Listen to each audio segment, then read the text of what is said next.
Hello everyone, today we will talk about An apple a day keeps the doctor away long ago.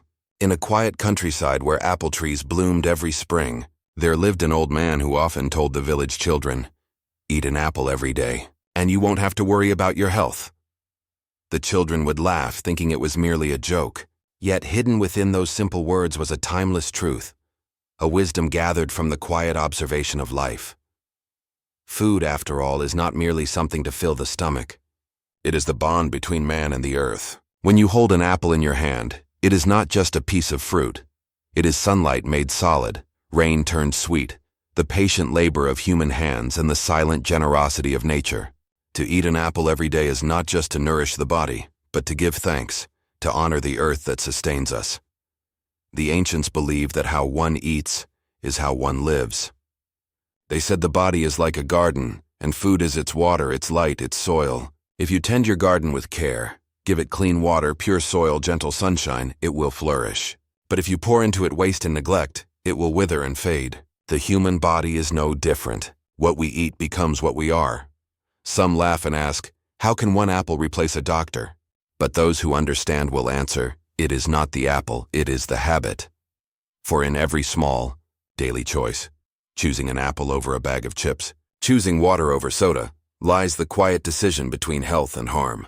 The apple is only a symbol, but it stands for mindfulness, for discipline, for respect toward one's own life. In the modern world, people race against time.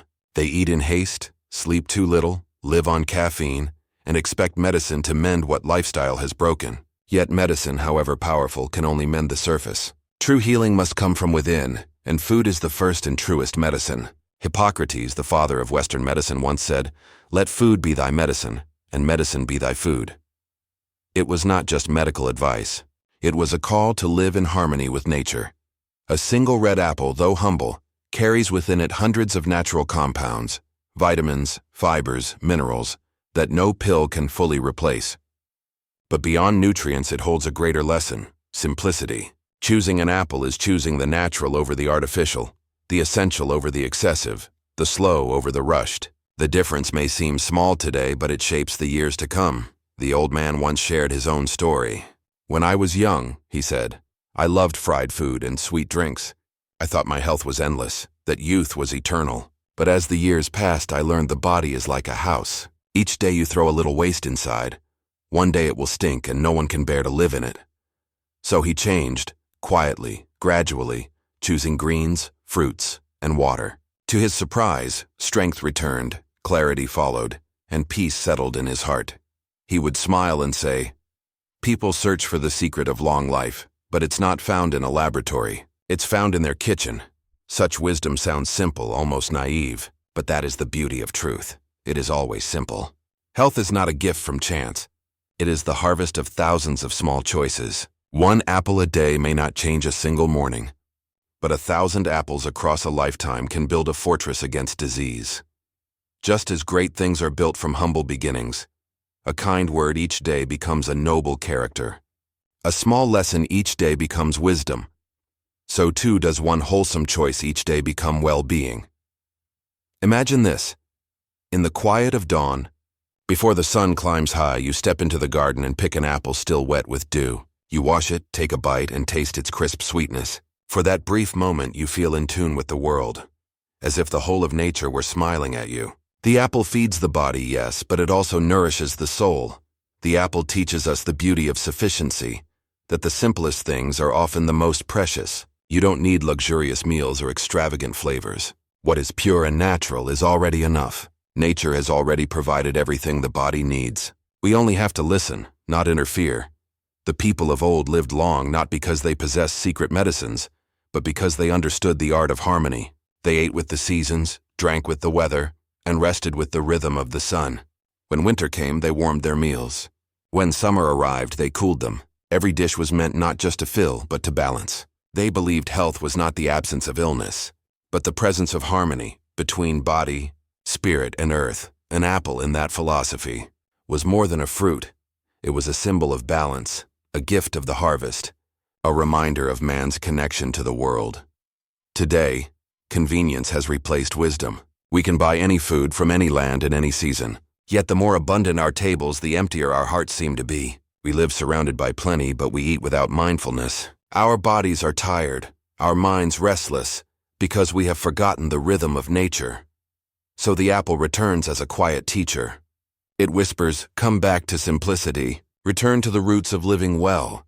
Doctors are needed when the body cries out, but food is the silent companion that walks with us every day. It can heal or harm, depending on how we treat it. When we choose wisely, we choose health. When we neglect it, no doctor can save us from ourselves. An apple a day keeps the doctor away.